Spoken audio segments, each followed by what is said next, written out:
बिस्मिल्लाहिर्रहमानिर्रहीम, अस्सलाम वालेकुम। आज़ाद डिजिटल के प्लेटफॉर्म के साथ मैं हूं आपकी मेजबान अलीना मुजफ्फर और मेरे साथ मौजूद हैं सीनियर एनालिस्ट मुजम्मिल सोरबर्दी। जी सर, कैसे हैं आप? बिल्कुल ठीक ठाक। आप सुनाएं, कैसी हैं आप? मैं बिल्कुल ठीक, अल्हम्दुलिल्लाह। सर, अभी जमात इस्लामी ने धरना दिया हुआ है अपना, और आप ये बताएं कि क्या इनके जो मुतालबात हैं वो जायज हैं? हुकूमत को किस हद तक इनके मुतालबात पर तवज्जो देनी चाहिए, और इस धरने का जो आखिर में हमें कोई रिजल्ट निकलता हुआ दिखाई दे रहा है या नहीं? देखिए, मैं समझता हूँ कि जमात इस्लामी का धरना कोई रियासत मुखालिफ धरना नहीं है। जमात इस्लामी का धरना कोई हुकूमत हासिल करने के लिए नहीं है। वो कोई इंतखाबात के हवाले से नहीं है। वो बेसिकली बिल्कुल। बिजली के बिलों पर धरना है कि बिजली के बिलों की कीमत बहुत ज़्यादा है और बिजली के बिल कम होने चाहिए, बिजली की कीमत कम होनी चाहिए। और मैं समझता हूँ हुकूमत उनके बुनियादी तौर पर इस मुतालबे से मुत्तफिक है कि बिजली की कीमत कम होनी चाहिए। और मैं नहीं समझता कि हुकूमत, रियासत, एस्टेब्लिशमेंट कोई भी ये कह सकता है कि बिजली की कीमत ज़्यादा होनी चाहिए। सभी इस बात पर मुत्तफिक होंगे कि बिजली की कीमत कम होनी चाहिए।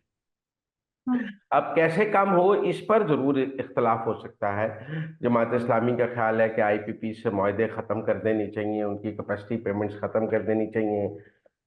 हुकूमत का मौकफ है, रियासत का मौकफ है कि सॉवरन गारंटीज दी हुई हैं, अगर हम ख़त्म करेंगे तो पाकिस्तान को नुकसान होगा और उसके डैमेजेस पड़ सकते हैं।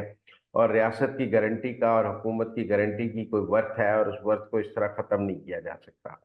लेकिन मैं ये समझता हूँ कि जमात इस्लामी के धरने से जो अवामी दबाव होगा, और इसके साथ साथ जो गौहर एजाज साहब भी आईपीपी के खिलाफ आजकल एक राय अम्मा हमवार कर रहे हैं, इन दोनों चीजों को हुकूमत और रियासत को इस्तेमाल करना चाहिए आईपीपी से निगोशिएट करने के लिए। और मेरी इतलात के मुताबिक आईपीपी से रीनिगोशिएट करने के लिए हुकूमत ने SIFC पे के बिहाफ पे और रियासत ने बहुत सख्त मौकफ लिया है। और कम से कम जो पाकिस्तानी आईपीपीज हैं, जिनमें पाकिस्तान के बड़े कारोबारी लोग हैं, मंशा, दाऊद और जो बड़े बड़े लोग हैं, वो जो पाकिस्तान के बड़े बड़े कारोबारी लोग हैं जिनके आईपीपीज हैं, हुकूमत और रियासत उनसे बात कर रही है कि इस वक्त पाकिस्तान मुश्किल में है, पाकिस्तान की आवाम मुश्किल में है, वो अपना मुनाफा कम करें और आईपीपी के माहिदों को रीनिगोशिएट करें। इसमें जो गवर्नमेंट ने अब तक रोड मैप बनाया है कि जो आईपीपीज कैपेसिटी पेमेंट्स ले रहे हैं, उनका कैपेसिटी ऑडिट भी कराया जा सकता है इंटरनेशनल किसी फर्म से, कि क्या वाकई आज इतने साल गुजर जाने के बाद उनके प्लांट्स की वो कैपेसिटी मौजूद है जितनी कैपेसिटी पेमेंट वो ले रहे हैं। इसी तरह उनकी प्राइसिंग का ऑडिट भी हो सकता है। लेकिन मेरे ख्याल में तो मुफाहमती रास्ता तलाश करने की कोशिश की जा रही है जिसमें इनके साथ लड़ाई भी ना हो और टेबल पे बैठकर मुज़ाकरात हो। मेरे ख्याल में जमात इस्लामी का धरना वो हाँ। लीवरेज फराहम करेगा रियासत को भी और हुकूमत को भी कि वो इन आईपीपीज के साथ मुज़ाकरात करे। और फौज, स्टैब्लिशमेंट, SIFC और हुकूमत मिलकर आजकल आईपीपी से रीनिगोशिएट करने पर काम कर रहे हैं। और हम इसमें दो रोड मैप्स और हैं कि कौमी असम्बली से कोई कानून साजी की जाए या सुप्रीम कोर्ट से कोई जुडिशल ऑर्डर लिया जाए। कुछ लोगों की राय है कि दोनों काम करने चाहिए ताकि एक मजबूत हाथ से इन आईपीपी से बात की जा सके। इसीलिए गौहर एजाज साहब सुप्रीम कोर्ट जा रहे हैं, कौमी असम्बली से भी बात हो सकती है। और जमात इस्लामी का धरना, मुझे लगता है कि जब तक ये मसला हल नहीं होगा वो चलता रहेगा, वो इतनी जल्दी खत्म होने वाला नहीं है।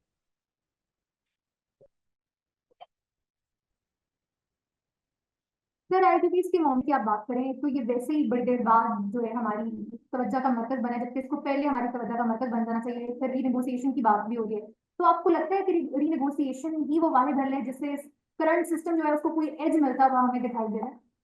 जी सर्टनली, इनसे रेट्स और कैपेसिटी पेमेंट्स दो चीज़ों पर रीनिगोशिएट होने की ज़रूरत है। और ये कैपेसिटी पेमेंट्स का सिलसिला बंद करने के लिए इनकी कैपेसिटी ऑडिट्स भी हो सकते हैं और रीनिगोशिएट एग्रीमेंट भी हो सकता है, क्योंकि सबसे ज़्यादा तंग तो पाकिस्तान को कैपेसिटी पेमेंट्स कर रही हैं। दूसरा, इनके रेट्स हैं जो तंग कर रहे हैं, कुछ 750 रुपये यूनिट तक का वाला भी रेट है। तो मेरे ख्याल में इन दोनों चीज़ों को रीनिगोशिएट करने के हवाले से आईपीपी से बात होगी।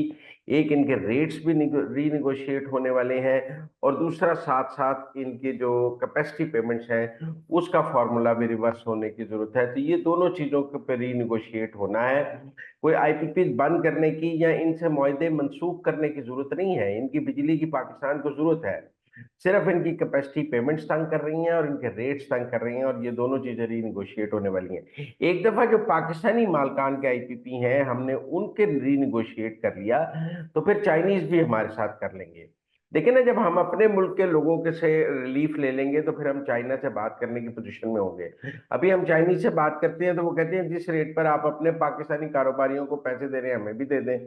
तो मेरे ख्याल में पाकिस्तानी कारोबारी हजरात को पाकिस्तान के मुफाद और पाकिस्तान के अवाम के मुफाद के लिए सामने आना चाहिए और खुद वॉलेंटरली अब इन माहिदों को रीनिगोशिएट करने की तरफ जाना चाहिए, क्योंकि उन्होंने भी बहुत मुनाफा कमा लिया है और उनका कारोबार पाकिस्तान को खत्म करने के लिए तो नहीं है। उनका कारोबार पाकिस्तान की बिल्कुल। अवाम के खून निचोड़ने के लिए तो नहीं है। वो उतना ही मुनाफा कमाए जिससे पाकिस्तान भी जिंदा रहे और पाकिस्तान की अवाम भी जिंदा रहे। बिल्कुल सही है सर। कल हमारे वजीर खजाना मोहम्मद औरंगजेब खान साहब ने एक प्रेस कॉन्फ्रेंस की, वो मैंने भी सुनी, वो अमूमन आपने भी जरूर जो है वो सुनी होगी। उसमें उन्होंने कहा कि पाकिस्तान ने बैरून मुमालिक, अगर हमारे जो कंट्रीज हैं जो मुश्किल वक्त में हमारे साथ खड़े होते हैं, उनसे कोई वो अब हमें उस तरह से हेल्प आउट नहीं कर रहे, क्योंकि ऑब्वियसली वो बड़े बड़ी दफा हमें हेल्प आउट कर चुके हैं। लेकिन अब हमें उनकी हेल्प के विदाउट हम अभी किसी भी सब्सटेंशियल पोजिशन पे जो है, फाइनेंशियली स्टेबिलिटी पे हम नहीं खड़े हैं। तो आप क्या समझते हैं कि ये एक बहुत बड़ा प्रेशर नहीं है मौजूदा गवर्नमेंट जहाँ की ये चलती हुई हमें वैसे ही दिखाई नहीं दे रही है, फिर इस तरह का प्रेशर भी गवर्नमेंट पे आ जाएगा कि ये चीजों को किस साइड पे लेके जाए? देखिए, किसी न किसी दिन तो पाकिस्तान ने अपने पांव पे खड़े होना है ना। कब तक हम कर्ज की मैं और इमदाद के कशकोल लेके फिरते रहेंगे? मेरे ख्याल में अगर वजीर खजाना इन बुनियादों पर काम कर रहे हैं कि पाकिस्तान को अपने पांव पे खड़े होना चाहिए, हमें पाकिस्तान को बगैर इमदाद के और बगैर कर्ज के चलाना चाहिए, तो ये कोई बुरी सोच तो नहीं है। मेरे ख्याल में एक वजीर खजाना की ये सोच होनी चाहिए कि हमें कोई कर्ज नहीं लेना चाहिए, हमें कोई इमदाद नहीं लेनी चाहिए और हमें मुल्क को चलाना चाहिए। लेकिन साथ साथ मैं इसका ये मतलब नहीं है कि बैरूनी दुनिया ने हमसे मुंह मोड़ लिया है। आप देखें, आईएमएफ की डील हो रही है, सऊदी इन्वेस्टमेंट पे बात आगे चल रही है, चाइना के साथ सीपैक फेज 2 की बात हो रही है। अभी एहसन इकबाल साहब चाइना गए हुए थे, वजीर खजाना ने कहा है कि हम चाइना के साथ चल रहे हैं। अमेरिकन ने भी हमारे साथ ताउन बढ़ाने की बात की है। पर ये सब कुछ इसलिए नहीं है कि हम अपने मुल्क को अपने पाँव पे खड़ा ना करें। मेरे ख्याल में जो वजीर खजाना ने बात की है कि हमें पाकिस्तान में टैक्स बढ़ाना चाहिए, नॉन फाइलर्स पे सख्ती करनी चाहिए, डिजिटलाइजेशन ऑफ एफपीआर है, और उसके अलावा हमें खर्चे कम करने चाहिए, बिजली सस्ती करनी चाहिए, तो ये सब कुछ पाकिस्तान को करना चाहिए। और अगर आप ये क्या कहें कि हमें बड़ा कर्जा मिल रहा है, हमें बड़ी इमदाद मिल रही है, लिहाजा हमें पाकिस्तान के को अपने पाँव पे खड़े करने की कोशिश नहीं करनी चाहिए। मेरे ख्याल में वजीर खजाना की हिम्मत और हौसला बढ़ाना चाहिए और हमें बिलाकर पाकिस्तान को अपने पाँव पे ही खड़ा करना है। आप 1 साल और कर्जा ले लेंगे, 2 साल और कर्जा ले लेंगे, 3 साल और ले लेंगे, बिलाकर ये कर्ज ने किसी दिन बंद हो जाना है ना। आप बजाय थे कि हम खुद ही कहें कि हम आगे कर्ज नहीं लेंगे, और हमारे दोस्त ममालिक भी यही कह रहे हैं कि अगर आप और कर्ज लेंगे तो आप डिफॉल्ट कर जाएंगे। आप पहला कर्ज उतारने के लिए अभी कर्ज लेते हैं, नया कर्ज इसलिए ना लें कि आपने मुल्क चलाना है। मुल्क आप खुद चलाएं, और पुराने कर्ज को उतारने के लिए अगर हमें कोई नई फाइनेंसिंग की जरूरत है तो वो जरूर लें। वैसे सऊदी अरब वगैरह से 12 और चाइना से और यूएई से $12 बिलियन की रीफाइनेंसिंग तो हो रही है, रीस्केजुलिंग जो उनके रिजर्व है वो तो हमारे पास ऑलरेडी कर्ज में मौजूद है, उनको हम वापस तो नहीं कर रहे हैं, रीस्केड्यूल करा रहे हैं। अभी को पाकिस्तान इस पोजीशन में तो नहीं है। लेकिन मेरे ख्याल में पाकिस्तान के अंदर जैसे आईपीपी के मालकान जो पाकिस्तानी मालकान है उन्हें पाकिस्तान का सोचना चाहिए। हर वो बंदा जो टैक्स नहीं देता उसे पाकिस्तान का सोचना चाहिए। अब वक्त आ गया है कि हम पाकिस्तान के बारे में सोचें और पाकिस्तान के हवाले से सोच को लेकर पाकिस्तान को आगे लेके चलें। सर, एक केपीके में बड़ी अहम डेवलपमेंट सामने आई है। चीफ जस्टिस को खत लिखा गया है पेशावर हाई कोर्ट के, और इसमें कहा गया है कि हमें कमीशन बना के स्पेशल कमीशन बनाया जाए के इंसिडेंट पे। फैसल वावदा साहब ये कहते हैं कि अली मीन गंडापुर जो इस वक्त वजीर आला केपी के हैं, उनका कोई भी जो कदम है वो एस्टेब्लिशमेंट की इजाजत के बगैर वो नहीं उठाते हैं। तो आप इस अहम डेवलपमेंट को किस तरह देखते हैं? आप ये कह सकते हैं कि ये जो खत लिखा गया है ये एस्टेब्लिशमेंट की परमिशन से लिखा गया है?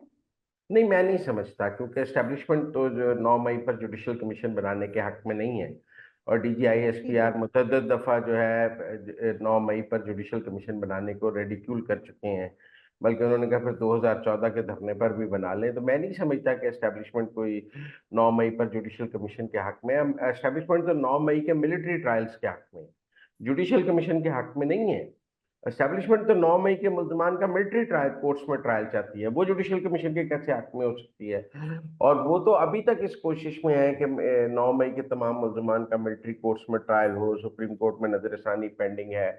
9 मई के मुकदमात के मुल्जमान को जल्द सजाओं के हवाले से बात की जाती है। लेकिन मैं समझता हूँ कि जो जुडिशियल कमीशन को खत लिखा भी है वो काबिल अमल नहीं है। पेशावर हाई कोर्ट का हम्म। जो जुडिशियल कमीशन होगा उसका दायरा अख्तियार सिर्फ केपी होगा। तो जो बिल्कुल। पिंडी में जीएचक्यू पे हमला हुआ है वो केपी का जुडिशियल कमीशन कैसे इन्वेस्टिगेट करेगा? जो फैसलाबाद में आईएसआई के दफ्तर पे हमला हुआ है वो केपी का जुडिशियल कमीशन कैसे इन्वेस्टिगेट करेगा? जो लाहौर में अस्करी टावर और कोर कमांडर हाउस को आग लगी है उसको जुडिशियल केपी का जुडिशियल कमीशन कैसे इन्वेस्टिगेट करेगा? जो सरगोदा में शहदा की यादगारों को तोड़ा गया है उसको केपी का जुडिशियल कमीशन कैसे करेगा? तो मेरे ख्याल में केपी के जुडिशियल कमीशन के पास वो अख्तियार ही नहीं हो सकता कि वो पूरे मुल्क का कोई चीज इन्वेस्टिगेट करे।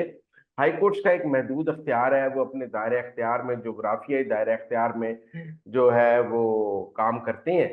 तो अब पूरे मुल्क के हवाले से यहाँ तो सुप्रीम कोर्ट को जुडिशियल कमीशन बनाए, मुझे नहीं लगता केपी हाई कोर्ट का जुडिशियल कमीशन 9 मई के हवाले से कोई तहकीकात कर सकता है।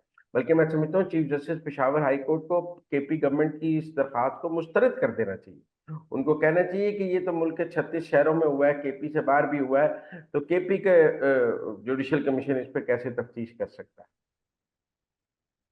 या वो क्या चेंज ले आएगा अगर एक वो एक्सेप्ट भी इसको कर लेते हैं अगर इस एप्लीकेशन, जो एप्लीकेशन है उसको, तो इसे पर भी क्या अलग जो है वो आ नहीं जाएगा। नहीं, मेरे ख्याल में एक्सेप्ट करनी ही नहीं चाहिए। ये एक्सेप्ट करेंगे तो इससे तनाजा बढ़ेगा। पहले ही अदलिया पर ये इल्जाम है हम्म। कि वो 9 मई के मुल्जमान की सहूलतकारी कर रही है। ऐसे में कोई ऐसा जुडिशियल कमीशन जिसको फौज ना माने उसकी क्या जरूरत है? दो फरीक हैं, एक मुद्दई तो इसकी फौज है 9 मई की, और वो तो मिलिट्री कोर्ट्स में ट्रायल चाहते हैं। तो मेरे नहीं ख्याल में जुडिशरी को इस मामले में आना चाहिए। और जुडिशरी की कोई डोमेन है, और वो भी केपी के एक हाई कोर्ट की को तो कोई डोमेन नहीं है कि वो इस मामले में कोई इंटरफेयर करे।